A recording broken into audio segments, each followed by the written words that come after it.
Hello and welcome. It's 1 p.m. India time or 7:30 GMT. First up, news from West Asia.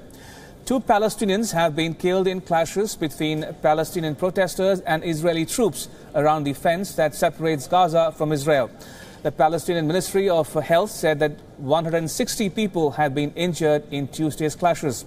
Israel has termed Tuesday's protests as violent riots in 18 locations across the West Bank.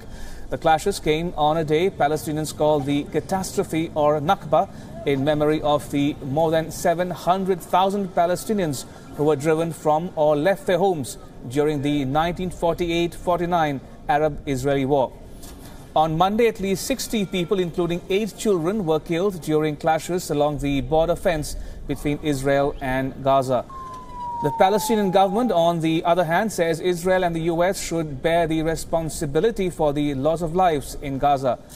The Palestinian government has called for the UN Human Rights Council to investigate what it believes are crimes committed by the Israeli armed forces against the Palestinians.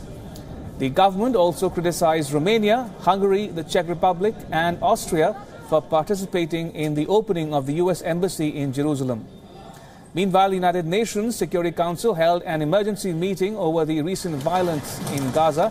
The US envoy to the United Nations, Nikki Haley, blamed Hamas for inciting the violence. But let's remember that the Hamas terrorist organization has been inciting violence for years, long before the United States decided to move our embassy. No country in this chamber would act with more restraint than Israel has. Israel has a responsibility to calibrate its use of force, to not use lethal force except as a last resort under imminent threat of death or serious injury. It must protect its borders, but it must do so proportionally and investigate every incident that has led to a loss of human life. Hamas, which has controlled Gaza for over a decade, must not use the protests as cover to attempt to place bombs at the fence and create provocations. Its operatives must not hide among the demonstrators and risk the lives of civilians. Right, joining me live from Tel Aviv is Arsen Ostrovsky, a Middle East expert. Good afternoon to you, Arsen. Good to have you join us on WION. Now, how do you explain what happened in Gaza? Look, what's happening in Gaza, it's an outrage, it's a tragedy. It's an outrage that Hamas, internationally recognized terrorist organization, would try and send thousands of its fighters towards the border of Israel to try and infiltrate our border. For what? You have to remember that Hamas's main goal is the destruction of Israel. Were they to succeed to infiltrate our border and enter the Israeli towns there in the south, there will be a catastrophe. You have to also remember, only a few weeks ago, the head of the Hamas, Yahya Sinwar, he said ahead of the earlier riots in Gaza, he said, we will tear down the border and we will tear out their hearts from their bodies. That is the leader of the Hamas. We've seen in the last few days thousands and thousands of Hamas fighters throughout the border. They are engrossed amongst ordinary Gazans there, which they're using as human shields, as civilians to protect themselves. They're planting they're throwing Molotov cocktails, planting IED and trying to lob bombs over the border. Israel, like any sovereign nation, including India, has the legitimate right under international law to defend itself from terrorists that seek to enter our border and kill our citizens. Point taken, Arsen, but how would you respond to the criticism that the Israeli armed forces might have used disproportionate force against those protesters? Israel has very strict guidelines in terms of when it can and cannot use force. It has only used lethal force as a last resort. It started off, you have to remember, in the beginning with Israel warning repeatedly the protesters and people in Gaza not to approach the border. There were rubber bullets fired. There were messages sent across the border. It is only in circumstances where not protesters, where rioters tried to storm the Israeli border and cause physical harm, where Israelis' lives and civilians were put in immediate danger, that force was ultimately used. At the end of the day, anytime innocent people die, that is a tragedy. It is a real tragedy. But the reality is that the responsibility for those horrific deaths in Gaza rests squarely with the Hamas, who, one, initiated these violent riots under a pretext of human rights and peaceful demonstrations, which they were clearly not, and two, by intentionally placing innocent people, including women and children, in harm's way intentionally. So it's regrettable, it's sad, it's tragic, but at the end of the day, the responsibility for those deaths lies squarely with the Hamas leadership. Right, Arsen, do stay on. I want to tell our viewer, the WION viewer, that WION has been covering the developments at the Gaza-Israel border. Our West Asia Bureau Chief, Daniele Pagani, is stationed at Ramallah near the border. As Daniele was filing a report from the clashed-on area at the Gaza-Israel border, he came under a hail of rubber bullets from the Israeli security authorities. Undeterred by the commotion, Daniele keeps on reporting and brings you this report. This is just the beginning of the first day of general strike called by Palestinian authorities here in the city of Ramallah. Israeli forces are currently charging the Palestinians protesting. Daniele Pagani from Ramallah for WION. Right, joining me again live from West Asia is my colleague Daniele Pagani. Daniele, we saw your report there yesterday from the ground where the action actually took place. Now, we also heard Arsen defend Israeli forces, saying that Hamas was responsible for all the deaths and the commotion there. Your take, what did you see and what is your sense of the lay of the land, so to speak? Good morning, Ramesh, and good morning to all our viewers. I just would like to point out that I was in Ramallah. Ramallah is not then at the Gaza-Israeli border, it's within the West Bank. In fact, it's the de facto administrative capital of the West Bank. Having said so, what the Israeli guest that we have said is exactly the narrative that the government of Israel is trying to push and perpetrate, flattening the entire protest on Hamas and considering Hamas responsible for whatever happened.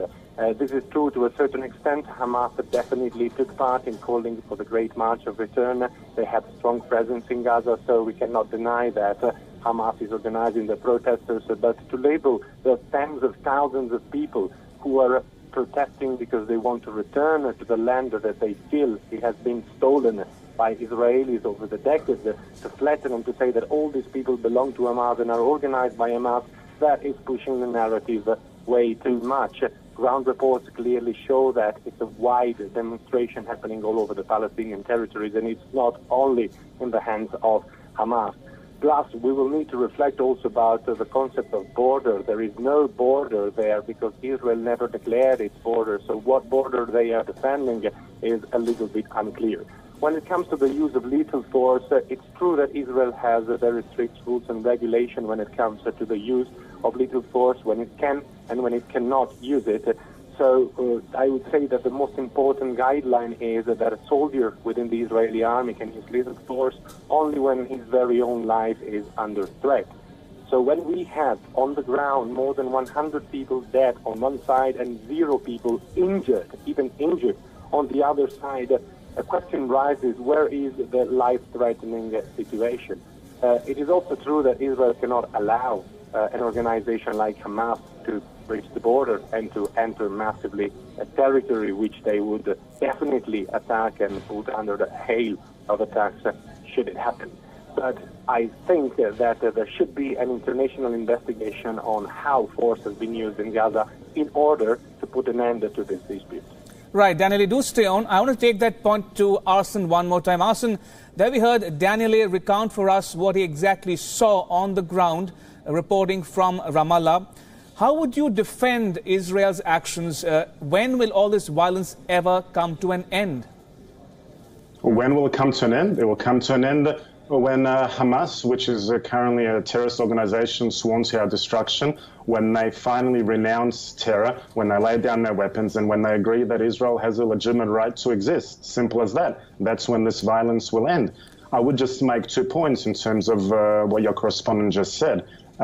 One, absolutely, there are many, many people there protesting in Gaza who are innocent civilians who are not members of the Hamas. However, the responsibility for those injuries, again, I reiterate, lies with the Hamas, who is intentionally putting those civilians in harm's way, who is intentionally using them as shields in order to attack Israel. One. On the other point, some issues have been made in terms of the lopsided casualty figures. And I find that, to be honest, somewhat of an absurd proposition. Would it make people feel better if more Israelis were dead, that the balance was a little bit more even? The reality is that Israel is taking extreme precautions in order to protect its citizens, to protect terrorists sworn to our destruction from infiltrating our borders. And the responsibility for the deaths, however tragic they are, lies with the Hamas, which has orchestrated this entire campaign of violence under the pretext of a peaceful march, which it is not.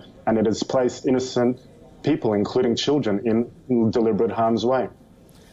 Arsen, before I go across to my colleague Daniele, would you welcome an investigation into what happened before our very own eyes in that part of the world? Any investigation I would welcome to the extent that it looks at how Hamas managed to use international aid and money, funnel aid that was meant to go towards humanitarian projects, terror purposes, how they managed to use human shields, including children, their attempts to flagrantly violate all context of international humanitarian law. That I would investigate. But insofar as Israel is concerned, I think Israel is exercising its legitimate right to self-defense as any nation, as India would. Simple as that. Right. Daniele, now you've traveled across Ramallah, you covered the U.S. Embassy relocation in Jerusalem as well. Give the WION viewer who might be watching you now a flavor of what you saw and experienced as you covered those stories for WION.